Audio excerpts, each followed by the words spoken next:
I know you guys probably recently saw the latest video about the 2 new characters, but in that video, it was me talking about what Satan got in that update, at least most of it. But in this video, we will be discussing all, if not most of everything that global players will be getting in this update. One of the new characters is named Isolde, one that a lot of people will be summoning for good reasons. She's a physical attacker that's part of the Meteor Healer's mythical faction that can be either infantry or dragon. Her talent increases attack and defense, and it doubles when fighting dragons. At the end of action, she can choose to gain a will effect that has a 2-turn cooldown. These include one that lets her ignore guard, second that increases her skill damage, and third that reduces her skill cooldown by 1 turn. When you have all 3 wills, you deal more damage and can act again after attacking. Turns out that she gets to keep these stuff permanently. That is so broken. And these are like really good stuff too. That skill cooldown and being able to ignore guard all the time. You can't tell me that's broken. So yeah, having her to set up is the biggest weakness, since you won't be able to act again and not enough damage.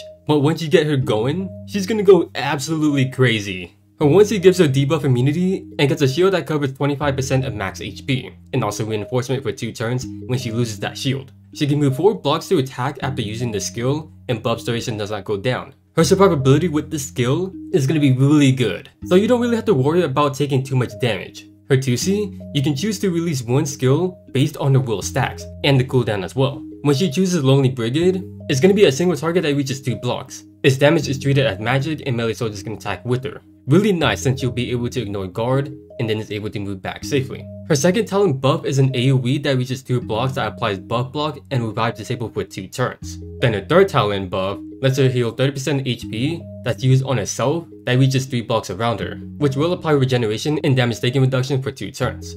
A really good situational skill. You got fixed healing to help sustain, plus more option when it comes to attacking. Her 3C passive, when a talent effect will or her act again is triggered, all mythical allies are buffed up and the melee attack damage is increased by 15% and takes less reflect damage by 30% for 4 turns. This is a single target. If you have 2 or more wills, the enemy will not be able to attack in battle. After battle, she does AoE damage to the target that reaches 3 blocks wide and long behind them. When killing an enemy, she gets a random will that she doesn't have. With a whole bunch of mythical characters we've been getting, it was about time that we finally got a new faction buff. So yeah, she can attack safely with this, then can maybe 2-tap things. And if you're able to pull off the kill, it sets her up faster.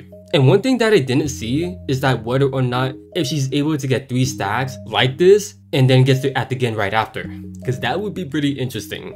So yeah, after taking some time researching after releasing that recent video, it is very safe to say that this character will be absolutely broken. The fact that she's able to keep her talent buffs permanently, and yes, she does get to keep them forever, is what really solidifies it. She's gonna be incredibly bulky due to that attack and defense increase that gets even better for fighting dragon units like SP Bernhardt and even Oberol. And we'll get even more from her faction buff and her act again skill giving her a shield. You even have her 2C with the healing as well. Not only that, this character will be incredibly offensive. She's gonna be really flexible if you get her 3C. So she may be first banned a lot, especially if you carry a tank. And due to her being a mythical faction buffer, the team synergy will be a whole lot better, so maybe we'll even start seeing more apotheosis. What sucks about using Isolde is having to set her up, not only for the damage increase, but especially for the act again. Her bonds will really suck cause she needs pressure for attack bond, then her banner partner Jayce for the toughness bond. But Jayce on the other hand only needs Lolly Jessica for the toughness bond. He's a magic attacker that's part of the Origin, Healers, and Mythical faction that can be either mage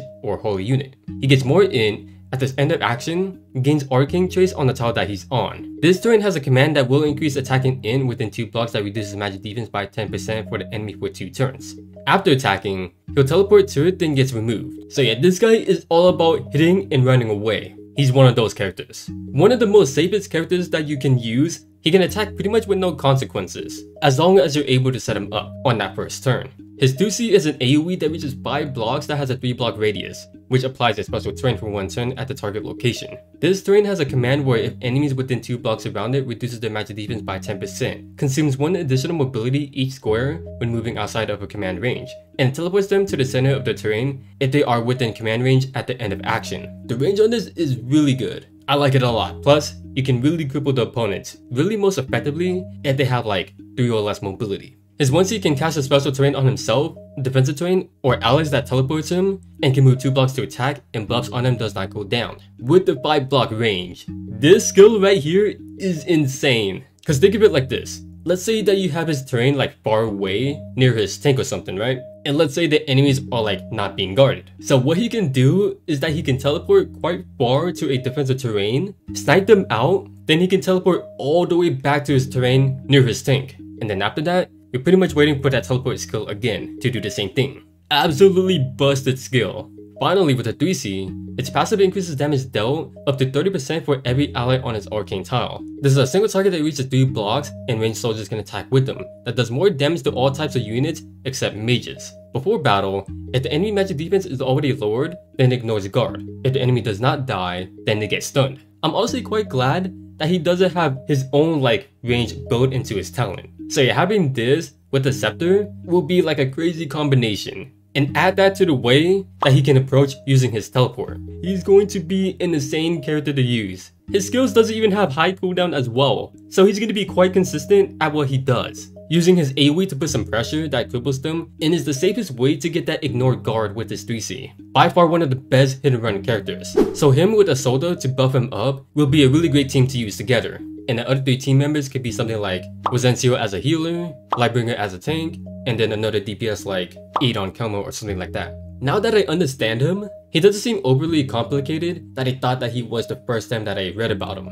Turns out that he's a simple character to use. The only bad thing to say about him is setting up every 1 turn for his tiles, which isn't an issue, but mainly learning how to position him well, cause the plays that you can make with him has huge potential. So if you're one of those that like to PvP a lot, definitely doing some practicing, using, and going up against Jayce will be really needed to learn how to use him and play against him, especially practice on maps with a lot of terrain. For the exclusives, it's going to be for Z2. It's an armor. When fighting an enemy with a revive, her attack and defense increases. When she triggers her revive, her own soul chip spawns where she's at. Kinda broken if you ask me, a must have. Cause let's say that she fails a kill when attacking, and she dies for it. She can simply get her revive back, cause once she loses that first revive, that soul chip is gonna spawn. And the way how they work is that her soul chip spawns before she ends her turn. So she'll be able to grab them before her turn ends, therefore getting her revive back. This next one is a helmet for Polly. Her damage increases for every skill on cooldown. After successfully displacing an enemy, she gets a command that reduces healing effect by 30% for all enemies within 2 block radius for 1 turn. So yeah, that command is really nice.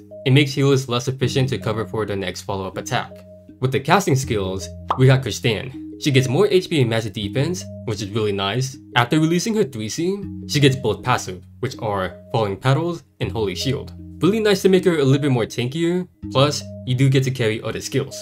Second is for Altemuller. His talent is undispellable and can stack 1 more of it. At the end of action, if he has 3 more stacks, then he heals 20% HP. Not the greatest buff in the world, but at least he can sustain better and work better in the longer fights. Third is Ashemar. Her dance partner can get 2 blocks of free mobility when moving around 2 blocks around her. While that is good, I kind of feel like it defeats the whole purpose of the whole dance partner thing. Cause Ashemar likes to be near her dance partner for the extra benefits. I mean, like, that's if you want to like go crazy with it.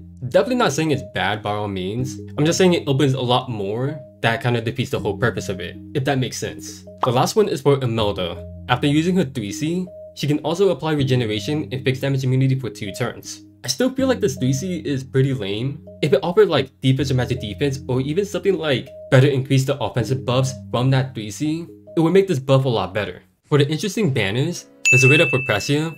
Definitely you want to get her if you don't have her, because if you plan on getting Isolde, you're going to want Pressia to unlock her attack bond, and even Angel's bond too if you have him. Then there's going to be a Destiny banner with Lolly Jessica in it. An amazing magic attacker that has like really good constant healing for one of her skills. It's pseudo healing, but it's still really nice to have, and is able to ramp up her damage and build up her range. But you will need to start her up in order to maximize it. And she can even buff herself up too with one of her skills, and then is able to act again if you have her 3C.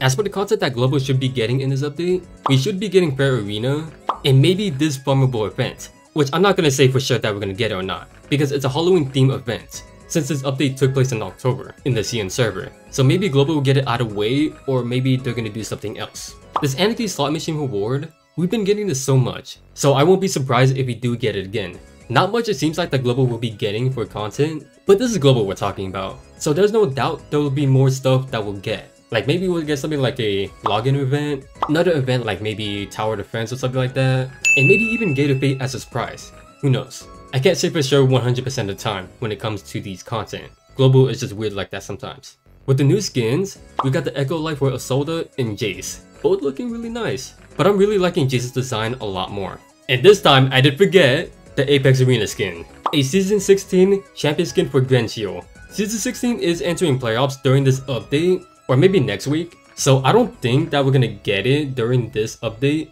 but for sure next month. Same thing with Season 17 and as a gold skin. And the Redeemer Soldier skin in silver. They've been really going all out for the art character skins design. I really like the love that they get, although if they ever get their 3C, I think all of us would really love that, because I for sure would really want to see that. In the store, they've announced some returning wedding skins, and with spring around the corner, there's no doubt they'll also be doing some reruns for that season, and even a new skin maybe too.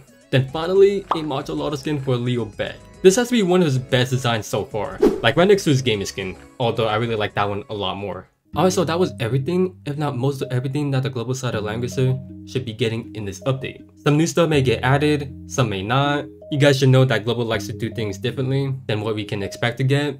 They released back-to-back broken characters. First was Ashemar, a crazy hybrid of a support DPS. And now Isolde, who is incredibly offensive while maintaining some support as well. And also being a new faction buffer too. That is really huge. Even Jayce as well, but in my opinion, I sort of think that he's just like insanely good, but who knows. Maybe my opinion will change once I truly test him out. So yeah, I'm definitely going for both. Probably the most exciting thing that I'm really looking forward to. Even Christaine's casting skill as well. I use it a lot for other content. The Princess team is just that incredibly good. But that's all I got for you guys. If you guys did enjoy this video, feel free to leave a like, subscribe if you want to see more, and feel free to let me know down in the comments what you guys are looking forward to in this major update. Like I know a lot of you guys are definitely pulling for Isolde. Really understandable since she is incredibly broken. And it's not a bad idea to get Jayce as well. Both are really amazing for both content. So yeah, good luck to you guys to summon if you are pulling for Isolde and Jayce. And yeah, thanks for watching. Your fellow Z.